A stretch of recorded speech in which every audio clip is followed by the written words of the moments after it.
네, 안녕하세요. 인코텀즈 두 번째 시간입니다.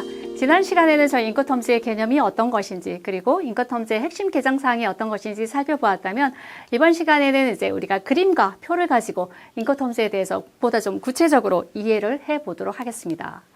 네, 여기 보시면 이제 그림이 있죠. 여러분들 그림으로 설명을 드릴 텐데요.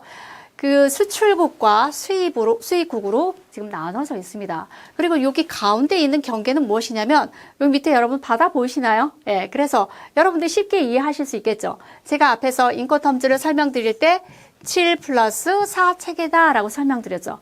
여기에 나와 있는 네 가지 조건은 바다 쪽에 있는 조건은 해상 운송과 관련된 조건이라고 할 수 있습니다. 여기가 해상 운송과 관련된 조건이고요. 그럼 나머지 왼쪽과 오른쪽에 있는 요 나머지 7가지 조건은 운송 방식에 관계없이 사용될 수 있는 복합 운송에 적용되는 조건이라고 할 수 있습니다. 그러면 이제 구체적으로 어떤 조건이 있는 건지 하나씩 살펴보도록 하겠습니다. 여기 이제 왼쪽에 보시면 EXW 조건이 있죠. EXW 조건은 말 그대로 Xworks라고 해서 공장 출하 조건입니다. 내가 물건 다 준비했으니까 가져가시오. 수출자 입장에서는 제일 속편한 방법이죠. 그런데 이제 수입자 입장에서는 너무 부담스러운 조건이에요. 왜냐하면 EXW 조건은 수출자가, 매도인이 물품을 운송수단에 적재를 하지 않아도 되고 수출 통관을 하지 않아도 되거든요. 그럼 만약에 여러분들이 수입상이라면 이 조건으로 거래를 하고 싶으실까요? 아니겠죠. 그래서 EXW 조건은 국제 거래보다는 국내 거래에 적합한 조건이라고 할 수 있습니다. 그러면 이제 이 두 번째 조건을 보시면 FCA, CPT, CIP. 그런데 제가 왜 이렇게 동일한 색깔로 요 세 가지 조건을 묶어 두었을까요? 지금 여기 이제 몇 가지 조건을 동일한 색깔로 제가 그룹핑을 해놨죠. 이것은 어떤 기준일까요? 앞에서 여러분들이 배운 거를 기억해 보시면 힌트가 있죠. 무엇이죠? 제가 지금 여기에 설명드린 그룹핑을 해 놓은 거는 위험 부담의 분기점이 같은 조건끼리 지금 묶어 놓은 거라고 할 수 있습니다. 그래서 FCA, CPT, CIP 조건은 위험 부담의 분기점이 동일한데 누구죠? 운송인한테, 캐리어한테 물품을 인도하면 매도인의 책임이 끝나는 시점이라고 할 수 있습니다. 그런데 이제 이게 복합 운송인 경우에는 운송인이 여러 번 등장하죠. 그럼 도대체 누구한테 인도해야 하느냐? 첫 번째, 퍼스트 캐리어죠. 첫 번째 운송인에게 물품을 인도하면 매도인의 책임은 끝난다라고 할 수 있습니다. 그러면 이 세 가지 조건 중에서 차이는 뭘까요? FCA는 말 그대로 매도인이 운송인에게 물품을 인도하기만 하면 그 뒤에 모든 것은 매수인의 책임이 되는 거고요. CPT 조건과 CIP 조건의 공통점을 찾아봤더니 동일하게 P라는 단어가 들어갔죠. 이 P라는 단어는 뭘 의미하냐면 paid죠. 그러면 도대체 매도인이 무엇을 지불했다라는 의미일까요? 여기서 얘기하는 paid는 carriage예요. 앞에 나오는 게 이제 carriage paid to죠. 그래서 운송비를 매도인이 지급하는 조건이 되겠습니다. 그래서 CPT나 CIP는 둘 다 매도인이 운송비까지 지급을 해주는 조건인데요. 여기 가운데 있는 아이는 뭘까요? 가운데 있는 아이는 인슈어런스를 뜻하는 거죠. 그래서 CPT 조건은 CIP 조건과 어떤 차이가 있냐면 CIP 조건은 CPT 조건에서 매도인이 보험까지 부과해줘야 되는 조건. 그게 차이가 있다라고 할 수 있습니다. 그 다음에 이제 여기 나와 있는 네 가지 조건은 해상 운송에 사용되는 조건이라고 말씀드렸죠. FAS 조건 보니까 지금 그림이 어떻게 되어 있나요? FAS 조건은 배 옆에 붙어 있죠. 그래서 우리가 FAS 조건을 선측 인도 조건이라고 합니다. 매도인이 물품을 선측에서 인도하면 책임이 끝나는 조건이에요. 근데 사실상 우리가 보통 요새는 거의 컨테이너로 물품이 이동하기 때문에 선측까지 갈 수가 없죠. 터미널에서 대부분 물품이 인도됩니다.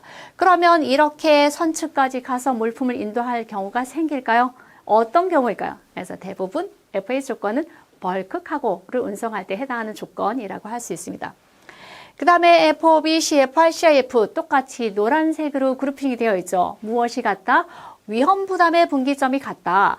그러면 이 세 가지 조건은 위험 부담의 분기점이 어디일까요? 예, 그림을 보니까 어디 있죠? 배 위에 있죠. 그래서 본선에 적재하면 매도인의 위험이 끝나는 조건이 되겠습니다.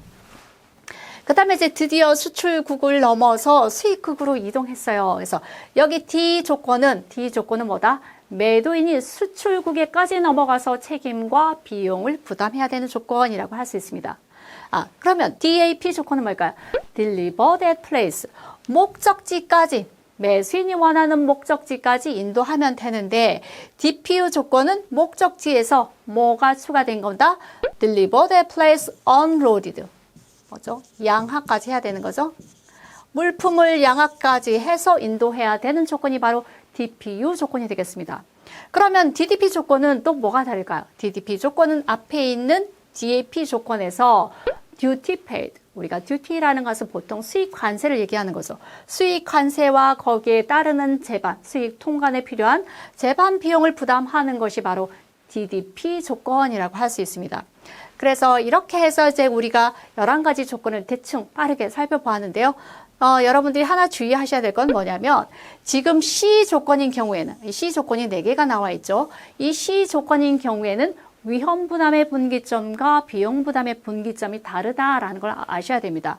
제가 지금 이 슬라이드에서 설명드린 것은 그룹핑을 해놓은 것은 위험 부담의 분기점이 같은 것까지 묶어놓은 거죠. 그렇지만 C 조건은 위험 부담의 분기점은 수출국에서 이미 끝났어요. 수출국에서 위험은 끝났지만 비용은 수입국 국가까지 넘어와서 운송비를 지급한다든가 운임을 지급한다든가 해야 되는 거죠. 그래서 여기 FOB 조건, CFR, CIF 조건의 특징을 제가 아까 빠뜨린 것 같은데요. 여기 나와 있는 F는 뭐냐면 프레이트죠. 여기서 얘기하는 프레이트라는 것은 운임을 얘기하는 거죠. 해상 운임을 매도인이 지불해 줘야 되는 조건이 CFR 또는 CIF 조건이라고 할 수 있고요. 마찬가지로 CIF 조건은 CFR 조건에서 매도인이 보험까지 부보해 줘야 되는 조건이다 라고 할 수 있습니다. 그래서 보니까 가장 속편한 조건이 EXW, 그쵸? 매도인의 입장에서 가장 속편한 조건, 매도인의 입장에서 가장 부담이 되는 조건이 DDP죠. 그래서 왼쪽에서 오른쪽으로 넘어갈수록 매도인의 위험은 증가한다라고 할 수 있습니다.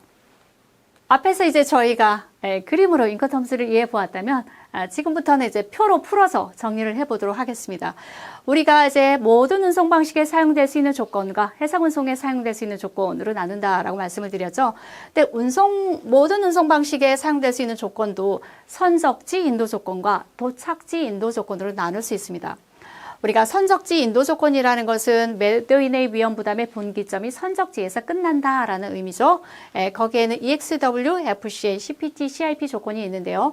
EXW 조건은 앞서서 설명드린 대로 매도인이 가장 속편한 조건, 공장에서 물건만 준비해서 인도하면 된다라고 했죠. 그러면 FCA 조건은 EXW 조건에서 무엇이 추가되는 걸까요? 수출 통관하셔야 되고요. 그 다음에 운송인한테 인도하는 그 운송비가 추가가 되는 거겠죠. 그 다음에 CPT 조건은 아까 말씀드린 대로 지급을 했는데 매도인이 무엇을 지급하는 조건이냐면 캐리지를 지급하는 조건이다. 여기서 얘기하는 캐리지를 우리가 운송비라고 해석을 하고 있죠. 운송비와 우리가 뒤에서 해상 운송에서 나오는 프레이트는 무엇이 다를까요? 여기서 얘기하는 캐리지의 개념은 육상 운송까지 포함되는 개념이 되겠습니다. 그래서 CPT 조건은 매도인이 운송비를 포함해서 지급하는 조건이 되겠고요. CIP 조건은 CPT 조건에서 Carriage and Insurance가 들어가니까 보험까지 추가해서 지급을 해주는 조건이 되겠습니다.